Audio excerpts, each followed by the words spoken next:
ግሽበት በሚመለከት በጣም ጥሩ ኮንሰርን ከብዙ የምክር ቤት አባላት ተነስቷል። የኑሮ ውድነትን በሚመለከት የዋጋ ግሽበት በሚመለከት አሁን እዚህ ጋር በቁጥር እና በፋክት እንወያያለን። ችግሩን ዲናይ አናደርግም። ችግሩን አፕሪሼት እናደርጋለን። ለመፍታት ማክሲመም ጥረት እናደርጋለን። የተገኘ ውጤት ግን በዜሮ አናባዛም።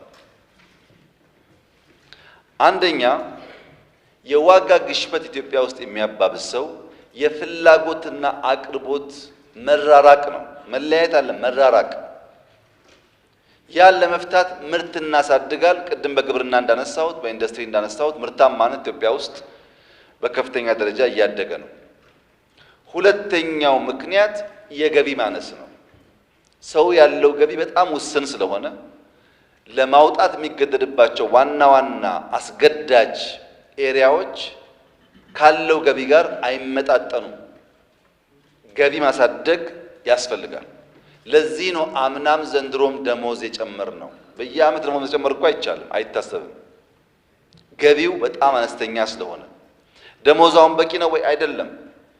ቅድም እንዳልኳችሁ እኔና እናንተ ስራችን በበቂ ደረጃ ህይወትን ኢንጆይ ማድረግ አይደለም። ማመን አለባችሁ። እኔና እናንተ በቀን 2 እየበላን በቀን 3 የሚበላ ትውልድ መፍጠር፣ እኔና እናንተ ዕዳ እየከፈል የዕዳ ቀንበር ያልተጫነው ሀገርና ትውልድ መፍጠር ነው እንጂ ከነበርንበት አረንቋ አንጻር ኦቨርናይት ገቢው ያደገ ችግር የማይታይበት ኑሮ ለዚህኛው ትውልድ ማምጣት አይቻልም። ልጆቻችን ግን ከዛ እንዲወጡ ማድረግ እንችላለን። ይሄን መግባባት ያስፈልጋል። ለምሳሌ ጡረታ የወጡ ሲኒየር ዜጎች 3 ጊዜ ጨምራል ደሞዝ ጡረታ አበል 3 ጊዜ። ለምን? በጣም ትንሽ ገንዘብ ነው የሚያገኙት። ለመኖር ያስቸግራል። ሀገራቸውን አገልግለው የወጡ ሰዎች ናቸው በሚል 3 ተሻሽሎላቸዋል። ይበቃል ወይ? አይበቃም። ባደግን ቁጥር እያየን የሚጨመር ይሆናል። በቀጥታ በጡረታና በደሞዝ የማነካቸውን ሰዎች በድጎማ ነዳጅ ላይ፣ ማዳበሪያ ላይ፣ መድኃኒት ላይ ድጎማ እናደርጋለን። ቢሊየንስ እንደ ሀብታም መንግስት። ለምን? ዜጎቻችን ውስን ገቢን ያላቸው እንደዚህ አይነት ወሳኝ ኮሚኒቲ ላይ ድጎማ ካላደረግን በቀር መኖር ያስቸግራል የሚል እምነት ስላለ፣ ሌላው ቻሌንጂንግ ኤሪያ የግብይት ስርዓቱ ነው። የተከበረው ምክር ቤት ያስታውሳል። የቅዳሜና እሁድ ገበያ እንጀምር ብዬ ለእናንተ ሳቀርብላችሁ ስንት ዓመት እንደሆነ ባላስታውስም አሁን በሺህ የሚቆጠር ቅዳሜና እሁድ ገበያ በየሰፈሩ አለ። ብዙ ችግር እየፈታ ነው። እዛ ግን አልቆምንም። ከቅዳሜና እሁድ ገበያ ወጥተን ትላልቅ የመገበያያ ቦታዎች በየከተማው ለመገንባት ሙከራ የተደረገ ነው። ሰዎች ሄደው የአርሶ አደሩን ምርት በቀላሉ የሚያገኙባቸውን ከባቢዎች።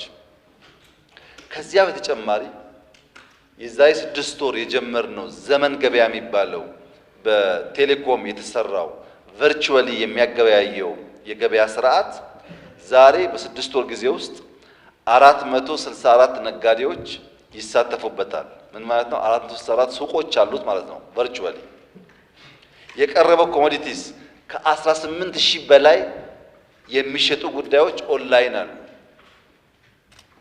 ቅርጫ ይጨምራል፣ ቅቤ ይጨምራል። ይሄ ጉዳይ ባህላችን ስለሆነ ማለት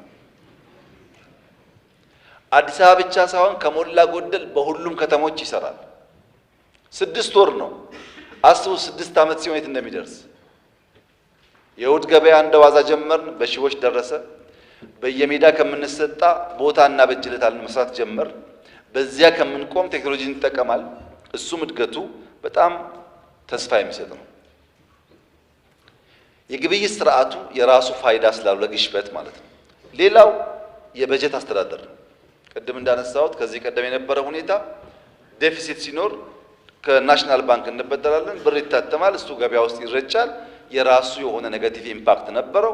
አሁን ግን በትሬጀሪ ቢል ብቻ አይሆን ከናሽናል ባንክ አንበደርም ብለን አምና ሳንበደር ዘንድሮም ሳንበደር መጨረስ እየጀመርን ነው። ይሄ ጉዳይ የኛ ኢንፍሌሽን ለመግራት ለማስተካከል አንዱ ቁልፍ የማክሮ ስብራት ስለሆነ ያን ለማድረግ እድል ሰጥቷል። ከዚህ ውጪ የተከበረው ምክር ቤት ከዚህ ከወጣችሁ በኋላም ዳታ አገላብጣችሁ እንድታዩ የምፈልጋቸው አንዳንድ ወሳኝ ኮሚቴዎች አሉ። አንዳንድ ኤሪያስ አሉ። አንደኛው መብራት፣ የመብራት ቢል ኢትዮጵያ ውስጥ ያለው የመብራት ቢል ከመላ አፍሪካ ዘ ቺፐስት የሚባል የመብራት ቢል ያለው ኢትዮጵያ ውስጥ ነው። ዘ ቺፐስት ከመላ አፍሪካ። ኢትዮጵያ ውስጥ በኪሎዋት አወር 0.05 ሴንትስ ይከፈላል። 0.05 ሳንቲም ነው በኪሎዋት አወር የሚከፈለው። ሩቅ ሳንሄድ እዚህ ኬንያ ብንሄድ 0.19 ሳንቲም በኪሎዋት አወር ይከፍላሉ። ከኛ 280% ይጨምራል። ዩጋንዳ ብንሄድ 0.1 ሴንትስ በኪሎዋት አወር ያስከፍላሉ። ከኛ በ260% ይጨምራል። ሩዋንዳ ብንሄድ 0.13% ያስከፍላሉ፣ 160% ይጨምራል።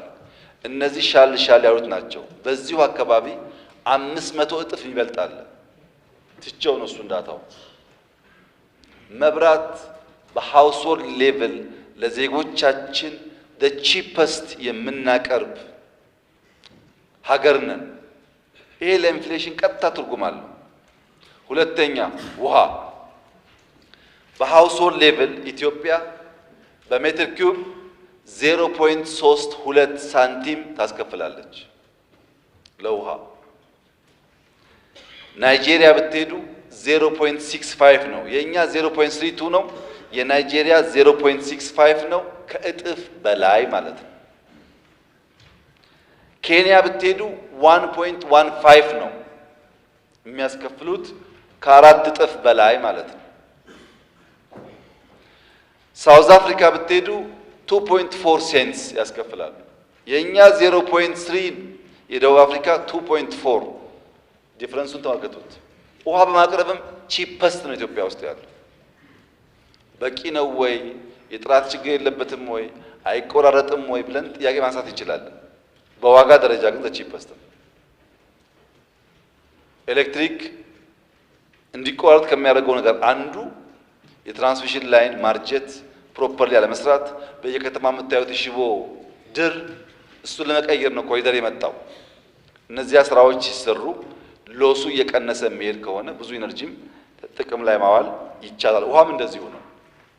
ኔትወርኩ ችግር አለበት። ብዙ ስራ ይጠበቅብናል። በዋጋ ደረጃ ግን ከየትኛውም አፍሪካ ሀገር ጋር አንወዳደርም።